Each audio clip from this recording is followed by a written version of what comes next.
Hi everyone, Matthew DeSantis here with NYRA Bets, here with another This Week in NYRA Bets video where I cover some of the big stories taking place across the industry, talk about some of the upcoming races that we have, the sort of content you can expect for us over the next week, as well as covering some of the promotions that we have on NYRA Bets. Listen, make sure to press that like button and subscribe to the NYRA Bets YouTube channel today. You're not getting this sort of content from anyone else. We're a lot more than just race replays here on NYRA Bets YouTube.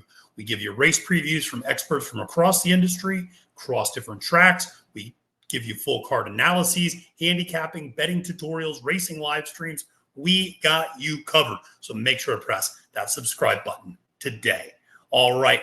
Well, listen, let's dive into talking about some big news that just came across the wire. Then we'll dive into the promotions coming up. But the news just broke. I'm recording this Tuesday afternoon. Bob Baffert officially confirms Adare Manor going to the Pacific Classic to take on the boys. It's going to be a big spectacle out at Del Mar this coming week. We have Michelle Yu joining us later this week to talk about that race and the Saturday at Del Mar, which is stacked with some great races, but that's exciting. This has turned into quite the summer for the fillies and mares. We had Caitlin Her Greatness winning the King's Plate on Friday. We had Thorpedo Anna running an absolutely memorable race on Saturday. And now Adare Manor, who has been dominant this year as the older distaff division, now decides to go and take on the boys in the Grade 1 Pacific Classic. That's going to be pretty exciting. A lot of great stuff there. So now let's dive into our weekly promotions that we have on NYRA Bets, and then we'll talk a little bit more about what we can expect, some of the storylines coming up, as well as recapping what was a very eventful last weekend.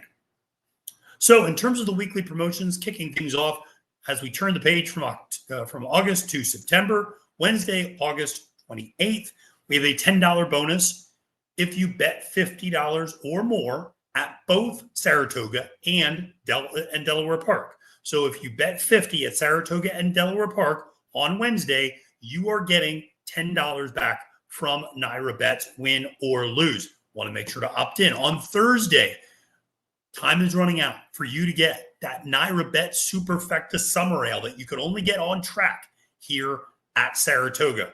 But listen, 16 ounces of delicious flavor. So because of that, we're giving you a 16% bonus on all Superfecta wagers at Saratoga Thursday, August 29th. So great way to opt in and play a really fun promotion. Then Friday, $15 bonus betting $75 at both Saratoga and then Penn National. Start the day early, betting Saratoga. End the day at Grantville, Pennsylvania, my home track where I grew up.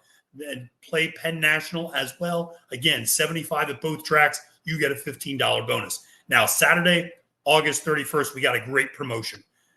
$10,000 hit and split on the late pick 5 at Monmouth and Saratoga.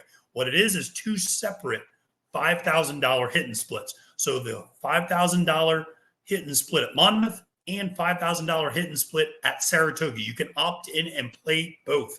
But if you're not familiar with the hit and split, pretty straightforward. We at NYRA Bets put an extra $5,000 into each pool. If you opt in and win, you get to split that additional $5,000 with everybody else who opts in and hits. This typically can add a couple hundred and sometimes as much as a couple $1,000 to your already big ticket winnings. So a great way to play. If you hit both the late pick 5 at Monmouth and Saratoga, that's part of the $10,000 hit and split. Then on Sunday and Monday, we got a couple of great money back guarantees. On Sunday, in the very first race at Del Mar and Saratoga, you bet $10. And if your horse finishes second or third, you get your $10 back. So we give you that money back guarantee in race 1 on Sunday at Del Mar and Saratoga. And then on Monday, hopeful day at Saratoga, we also have a money back guarantee for you, $10 win bet that we will give you your money back if your horse finishes second or third.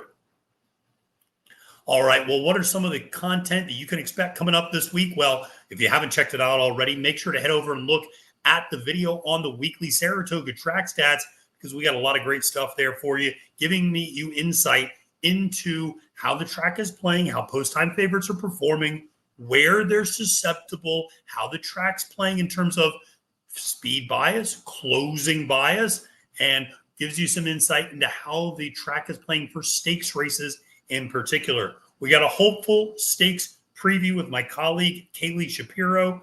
Kaylee is someone who has a lot of knowledge when it comes to pedigree, breeding these 2-year-olds, and really has been a sharp handicapper for us here at NYRA Bets over the last couple of months since the start of Saratoga. She's been a huge asset to me. Look forward to talking to her about the hopeful stakes, so make sure to tune in to that later in the week.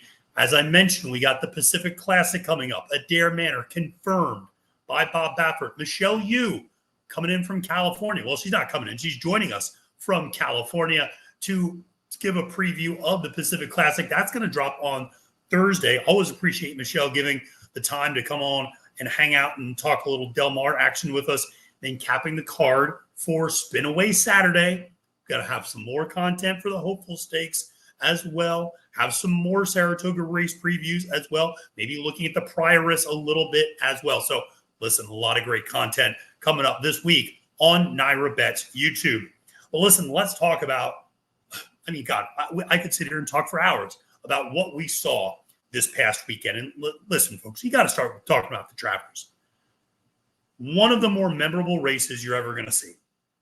And it was a thrilling rendition of the race with fierceness.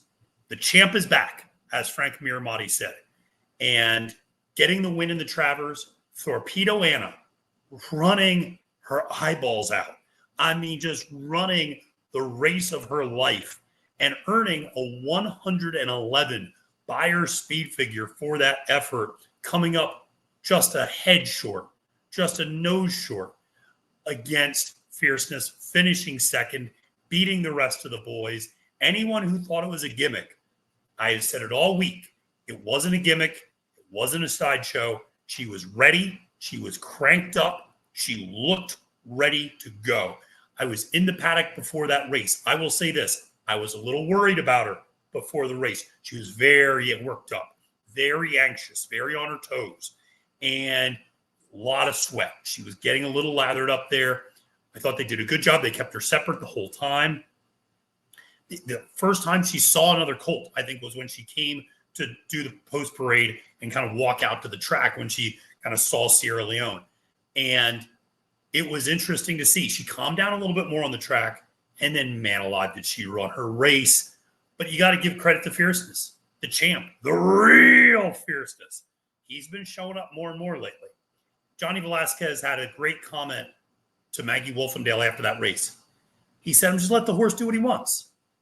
The only time he doesn't run well is when I make him try to do something he doesn't want to do, or he has to do something he doesn't want to do. And Johnny decided, it was a bold decision because I was a skeptic of Fierceness.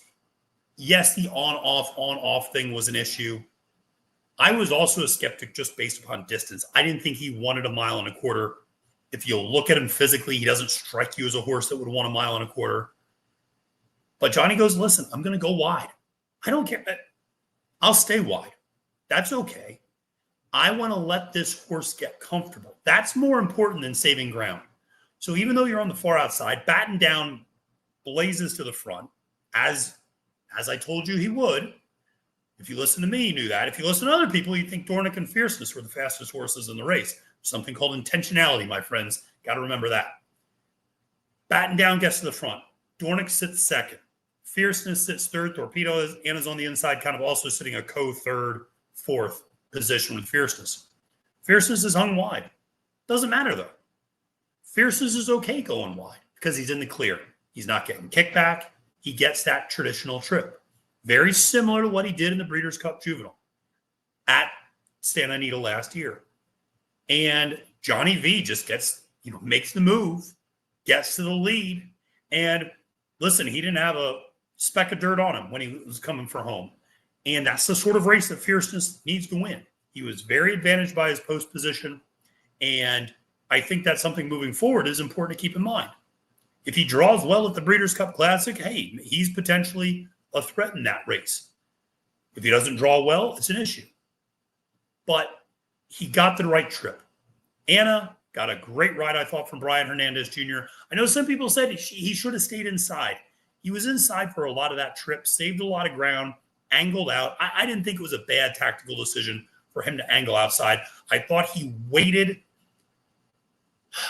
maybe a half a second too long to ask her to really kind of, he went to her again a couple of times in the stretch with the crop. And I thought maybe he waited a half second too long, but gosh, that's splitting hairs. I thought, because you don't want to have her level out. And so I thought he was waiting. And I really thought it was very smart for him to wait until the absolute right time. And she almost got up. I mean, she was tracking Fierceness down with every stride and almost got there. Thrilling rendition of the race. She lost absolutely nothing in defeat. I think she proved a lot of doubters wrong in terms of her performance, and her supporters, listen, they loved her no matter what she did, and they were very proud of her after that race. Now, we got to talk about Sierra Leone. Sierra Leone, is he Tacitus? Is he Zandon? Certainly seems that way. And it's hard for me to go back and bet that horse again. First of all, I'll be honest, he was my top pick in the race. Full disclosure. When early betting opened that day, I saw the first tote up early that morning that he was the 3-2 favorite at one point. I looked at my colleague. I said, it's a terrible bet. I said, I can't bet him at that price. And he ended up being 8-5. I said, I can't bet him at that price. I'd like him at 7-2. I'd bet him at 4-1. I can't bet him at 8-5. You can't bet a horse like that at that price. And I think that's something that's always important to keep in mind when you're handicapping, when you're betting. You can have an opinion, but at some point, you have to know where the value is in that race. And in a race that was so even, I couldn't take below 2-1 on any of those top four horses. I wasn't going to do that. And so very difficult to bet Sierra Leone in that spot. But people were, clearly. But he feels like Tacitus. He feels like Zandon. Very similar to Zandon, I think, in particular. Another Chad Brown horse who won the Bluegrass and never really won anything else as a 3-year-old. Eventually gets the Woodward as a 40-year-old. And that might be the career Sierra Leone has. My colleague Darwin Vizcaya, he visited all of the horses before the race. And Darwin has a very funny way of saying this, but he goes, he still has a baby face, Sierra Leone. He goes, he looks like a baby. He goes, his body's all puffed up, but he looks like a baby. He goes, maybe next year. And maybe he gets better. Maybe he's like his dad. Maybe he is like Gunrunner. He gets better at 4, better at 5. We'll see if Chad continues to run him at that age.